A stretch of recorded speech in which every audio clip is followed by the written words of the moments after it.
2,000 years ago, the Mediterranean was an enchanted landscape. Long before a single formalized religion claimed dominance, human beings navigated a world thick with spirits, mystery rites, and localized healing cults. This was the ecstatic commons. Awe was distributed horizontally across the natural world, tied to the turning of the seasons, the location of a specific spring, or a ritual performed at a local ancestor's grave.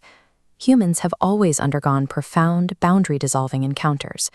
The historical interest is what happens when that raw experience is pulled from the woods and institutionally organized. Historically, Jesus appears as a disruption to the established relational order of his time.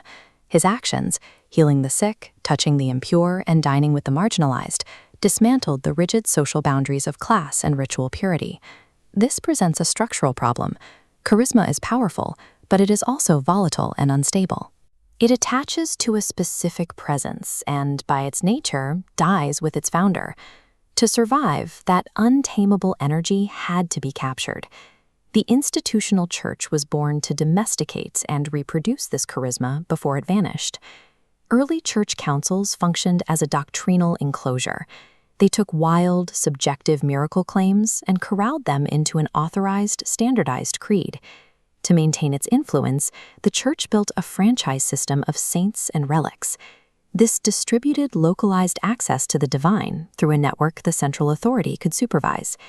The remains of martyrs became localized nodes of power. By housing these relics in specific shrines, the church verified divine presence while profiting from it. These encounters were meticulously recorded in miracle registers to enforce the church's legitimacy. These records functioned as an epistemic ledger. The red wax seals and dense Latin provided tangible legal proof that the church held a monopoly on verified divine intervention. Wonder was no longer a random event. It was successfully transformed into a manageable, hierarchical infrastructure. The medieval cathedral functioned as a massive vertical engine, a structure built specifically to replace the wild, decentralized, earthbound growth. The soaring architectural height physically forces the gaze upward. This lengthens the neck and alters human posture, shrinking the individual body within a cosmic hierarchy. Stained glass acts as a psychological filter, intercepting and recoloring ordinary sunlight into authorized doctrinal narratives before it reaches the eye. The stone space is engineered to blur individual voices. Here, speech dissolves into an overwhelming communal resonance that erases the sense of an individual self. This awe was not a cynical trick. The cathedral was a multi-sensory technology providing real transcendence, but under an institutional license. When an institution legally owns the experience of awe, it must suppress any unauthorized competition. The church contrasted its authorized, male-dominated technology with the horizontal, female-coded vernacular magic of local midwives and herbalists. Witch trials functioned as an interpretive security system designed to decide which bodies were legally permitted to mediate the unseen world. The Reformation dismantled the sensory magic of the cathedral, shifting the architecture of awe inward. Transcendence was relocated to the text, the individual conscience, and the discipline of self-scrutiny. Modern psychiatry eventually inherited this boundary policing role. Prophetic visions were reclassified as hallucinations, and spiritual melancholy was translated into clinical depression. At Lourdes, we see this transition in action. An ancient miracle claim begins submitting to the oversight of a modern medical bureaucracy.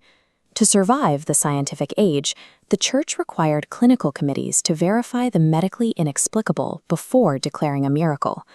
Institutions survive the death of old worldviews by translating extraordinary encounters into the specific language used by the authorities of the day. This pattern repeats in the psychedelic Renaissance. Ecological ceremonies are being extracted and compressed into sterilized biomedical protocols, turning a relational experience into a patented treatment. Artificial intelligence is the newest corporate cathedral, an interface capable of mirroring our inner lives to produce intimacy and insight at scale. Just as the medieval cathedral captured the private interiority of the confessional, these digital systems record our most intimate disclosures. When our deepest reflections occur inside a proprietary interface, the infrastructure providing the space for awe also claims ownership over the data. We will always build maps and structures around intense experience. But whether we build a stone shrine or a corporate server, the tension remains. Who ultimately owns awe?